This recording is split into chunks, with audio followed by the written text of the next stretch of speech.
ऐसा कहा जा रहा है कि सीज फायर से पहले आखिरी 48 घंटे बहुत अहम थे। 5 और 6 अप्रैल को हालात बहुत तनावपूर्ण थे।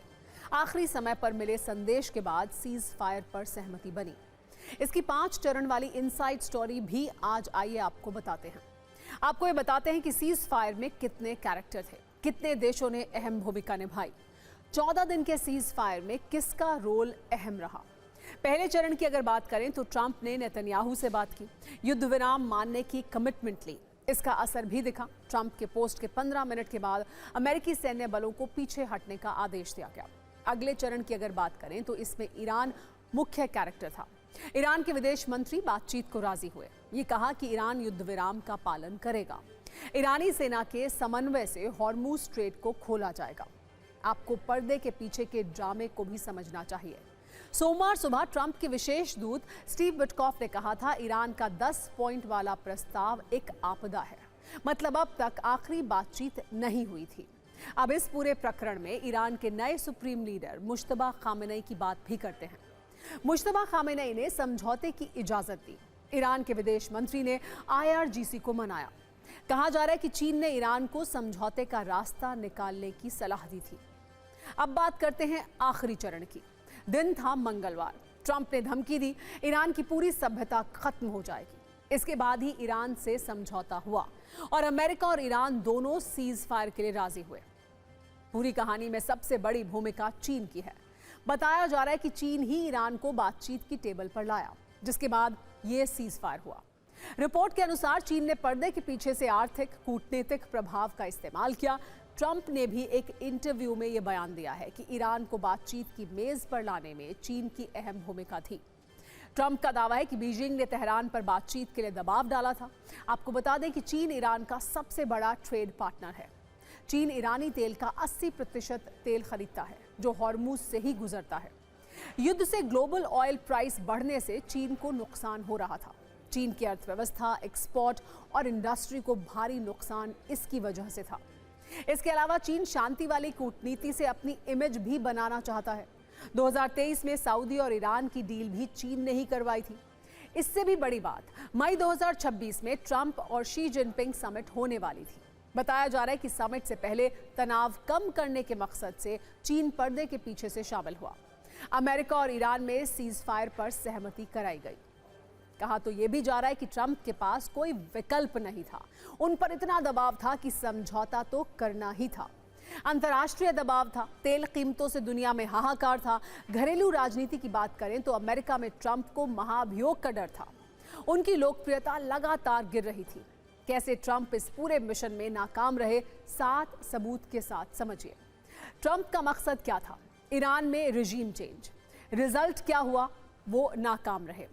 ईरान की न्यूक्लियर प्रोग्राम पर ब्रेक लगाना उनका लक्ष्य था। इसमें भी वो नाकाम रहे। ईरान की मिसाइलों को नष्ट करने की पूरी कोशिश की, लेकिन आखिरी दिन तक ईरान मिसाइल शक्ति दिखाता रहा। ट्रंप ईरान की सेना को खत्म करना चाहते थे।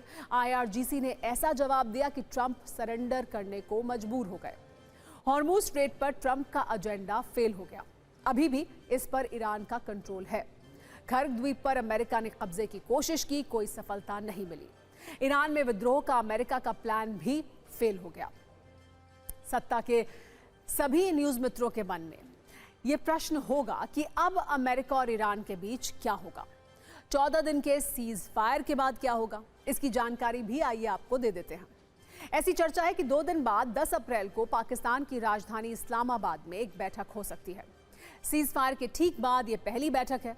इस बैठक में कौन कौन शामिल हो सकते हैं, ये भी जानिए। ईरानी पक्ष की अगर बात करें तो ईरानी संसद के स्पीकर मोहम्मद बाघेर कालिबाफ, ईरानी विदेश मंत्री अब्बास अराक्ची। अमेरिकी पक्ष की अगर बात करें तो अमेरिका के उपराष्ट्रपति JD वैंस, ट्रंप के विशेष दूत स्टीव विटकॉफ, ट्रंप के दामाद जैरेड कुशनर इसमें शामिल हो सकते हैं। सीज फायर के बाद ईरान हर मंच पर अपनी जीत के दावे कर रहा है। ईरान में जीत का जश्न मनाया जा रहा है। ईरान के लोग तेहरान में सड़कों पर उतरकर खुशी मना रहे हैं। ये तस्वीरें ट्रंप को बहुत चुभने वाली हैं। भारत में ईरानी सुप्रीम लीडर के प्रतिनिधि अब्दुल मजीद हकीम इलाही ने भी कई ऐसे दावे किए हैं जो अमेरिका को चुभने वाले हैं। कुछ देर पहले TV9 भारतवर्ष से उन्होंने बातचीत में कहा कि ट्रंप पूरी तरह आश्वस्त थे कि वो जीत जाएंगे। ईरान का नक्शा बदलने के वो दावे करते थे, लेकिन ईरान ने अमेरिका को बड़ा जवाब दिया, जिस वजह से ट्रंप युद्ध रोकने के लिए मजबूर हुए। ईरान की शर्तों को उन्हें मानना पड़ा। ये ईरान की जीत है। Can you reason it out how Iran looks at the ceasefire as a victory?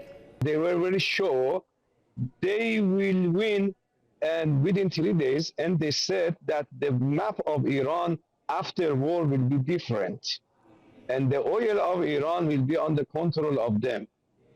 And also they said they will win in this war and they will have a lot of achievements. They said that one, it will be within just only 3 days. Now they were forced to stop the war and they accepted our conditions.